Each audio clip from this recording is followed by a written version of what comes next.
மல்லி சீரியல் நேயர்களுக்கு வணக்கம். போலியான ரேணுகாவிற்காக மல்லியின் கன்னத்தில் அறைந்த விஜய். நடந்தது என்ன, நடக்கப்போவது என்னன்னு தெரிஞ்சதுக்கு முன்னாடி இப்போ தான் சேனலுக்கு முதல் முறை வரீங்கன்னா மறக்காமல் லைக் பண்ணிட்டு சப்ஸ்கிரைப் பண்ணிட்டு வாங்க. வீடியோக்குள்ளே போயிட்டு என்ன தான் சுவாரஸ்யமான விஷயம் நடக்குதுன்னு பார்த்தீங்கன்னா, ஒரு பக்கம் நம்ம மல்லி தான் டாக்டரை வந்து பார்த்துட்டு அதுக்கப்புறம் டேப்லெட்டை வாங்கிட்டு வராங்க இல்லையா, இன்னொரு பக்கம் ரேணுகா என்ன தான் பண்ணுறாங்களோ அப்படின்ற ஒரு விஷயத்தை கண்காணிக்க தான் இப்போ அவங்களுடைய ரூமுக்கு வந்து போகும்போது இந்த போலியான ரேணுகா இருந்துட்டு ரகுக்கு வந்து கால் பண்ணி விஷயத்த வந்து தெரியப்படுத்துவாங்க இல்லையா.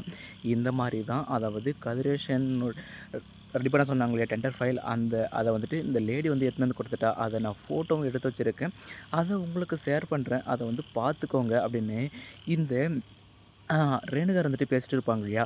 அப்போது நம்ம மல்லி இருந்துட்டு அங்கே போயிட்டு இப்போது சாமி மாதிரி வந்துட்டு எதாச்சும் முன்னாடி நின்றதுமே இந்த ரேணுகாவுக்கு கையும் வரல காலும் வரல, அப்படியே ஷாக் ஆனது மட்டும் இல்லாமல் இன்னொரு பக்கம் கையிலேருந்து ஃபோனை தவறு விட்ட மாதிரி கீழே விட்டு அதை வந்து மெத்தைக்கடியில் தள்ளிவிட்டு இன்னொரு பக்கம் மெத்தைக்கடியில், அதாவது டூப்ளிகேட் ஃபோன் வச்சுருப்பாங்க இல்லையா, அதை எடுத்து இப்போ மல்லிகட்டை வந்து கொடுத்துருவாங்க. அப்போது யார்கிட்டக்கா ஒழுங்காக பேசிட்டு இருங்க அப்படின்னு இப்போ கேட்கும்போது, நான் சாமி கிட்ட தான் பேசுவேன், ஏன் எனக்கு வந்து பேச உரிமை இல்லையா, நீ வேணால் செக் பண்ணி பாரு அப்படின்ட்டு இப்போ இந்த போலியான ரேணுகா பண்ணுற ஒவ்வொன்றுமே நம்ம மல்லிக்கு அதிகமான டவுட்டை மட்டும்தான் வர தோணும்.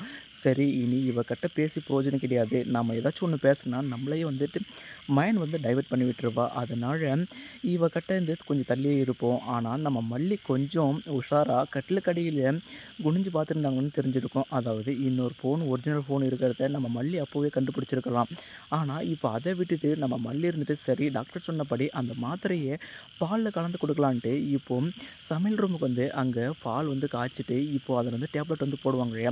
அந்த ஒரு டைமில் தான் நம்ம விஜயும் ஒர்க்கெல்லாம் முடிச்சுட்டு சரி இப்போ ரொம்ப பசிக்குதே, மல்லி வந்து என்ன தான் சமைச்சிருக்காளோ அப்படின்னு பார்க்க தான் சமையல் ரூமுக்கு வருவாங்க. அப்போது மல்லி இருந்துட்டு டேப்லெட் கலந்ததை இப்போ விஜய் இருந்துட்டு கண்குழியில் வந்து பார்த்துருவாங்க இல்லையா.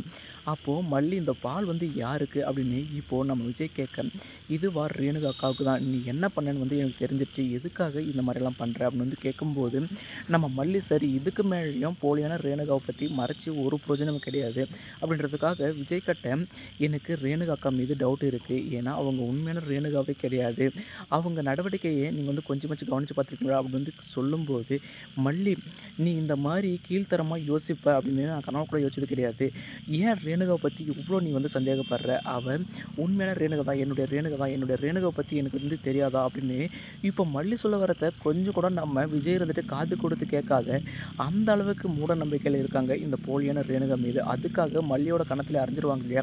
இப்போ தான் நம்ம மல்லி இருந்துட்டு விஜய் சாரையே வந்துட்டு தன்னுடைய வாழ்க்கையும் சரி வெறுத்து போயிடுறாங்க. ஆனாலுமே நம்ம விஜய் சார் இருந்துட்டு மல்லி பணத்தில் எந்த ஒரு தப்பும் இல்லை, கூடிய சீக்கிரம் சுயரூபம் தெரிய வரணும்னு நினச்சிங்கன்னா மறக்காம சேனலை வந்து ஃபாலோ பண்ணுங்கள் ஃப்ரெண்ட்ஸ். தேங்க்யூ ஃபார் வாட்சிங்.